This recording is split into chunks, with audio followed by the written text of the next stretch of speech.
Hi guys! Tara samahan niyo ako i-share sa inyo yung naging buhay ko as TV commercial and print ad model nang hindi lang basta mga kilalang brands, ultimo mga kilalang artista at models ay nakatrabaho ko na rin. Ito yung first TVC ko sa Manulife at syempre picture sa mga production crew na sobrang babait. Then ito naman yung sa Nescafe na kasama si Tony Gonzaga. Then Wyatt Nutrition na TVC at saka print ad. Hindi ko lang masama yung actual na videos dahil kasi baka makopyright tayo. Kaya puro pictures lang at mga behind the scenes na videos lang.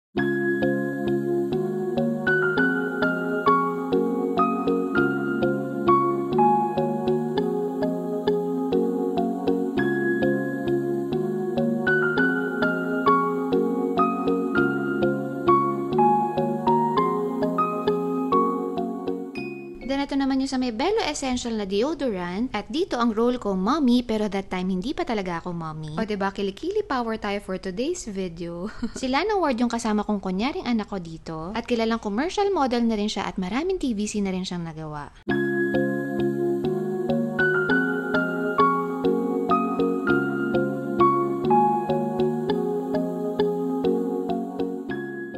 Then ito naman yung Bioderm alcohol na kasama si Drew Arellano. Again, mommy role na naman ako dito.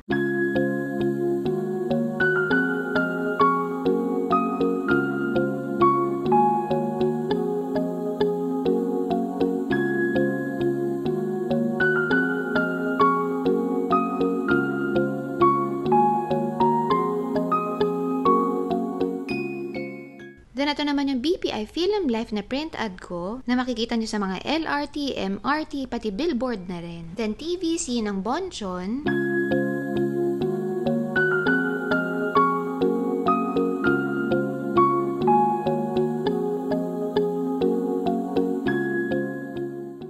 At minsan na rin ako naging crew ng McDo sa isang TVC. Then ito naman yung Meralco print ad ko na nakapaskil sa lahat ng offices ng Meralco. Then pati sa mga bayad center may nakalagay din ganito. Then Red Horse na TVC na kasama si Baste Duterte. Then ito naman yung digital ad ng Right Med na may storyline kaya medyo may konting drama. At ang role ko dito ay isang asawa.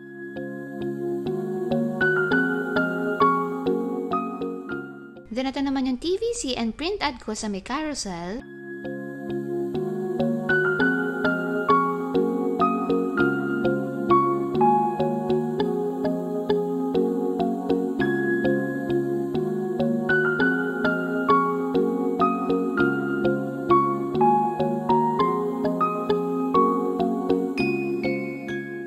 Then ito naman yung Collagion na print ad kong project. Ito yung brand ng damit na lahat ng SM malls merong branch nito. 1-year contract to at ako lang yung napiling Filipina.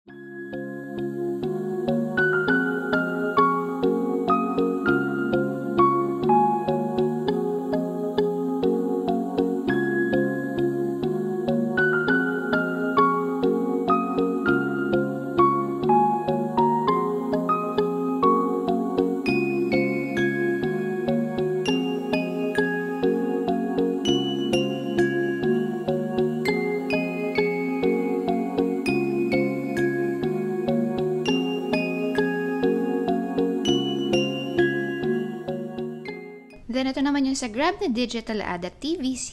Dito medyo bagets-bagets or millennial yung role ko. Ito naman yung Hook na TVC and print ad ko, pero hindi siya sa Philippines pinalabas sa may Indonesia. Mapapanood siya sa TVC ng Indonesia, sa buong airport at loob ng eroplano.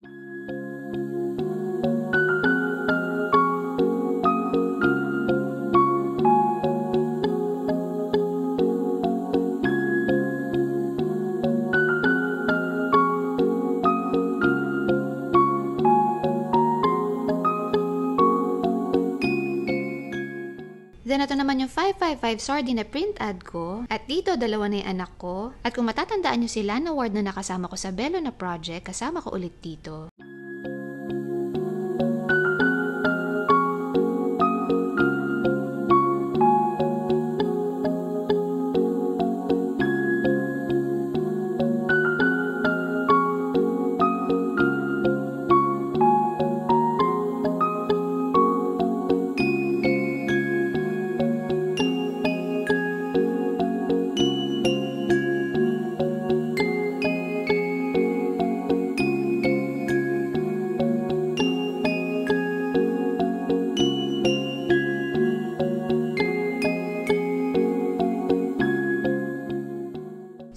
guys, hindi ko na masama yung iba dahil sobrang dami pa. I hope nag-enjoy kayo at nagustuhan nyo tong ginawa ko para sa inyo. Thank you guys for watching. Bye! Mwah!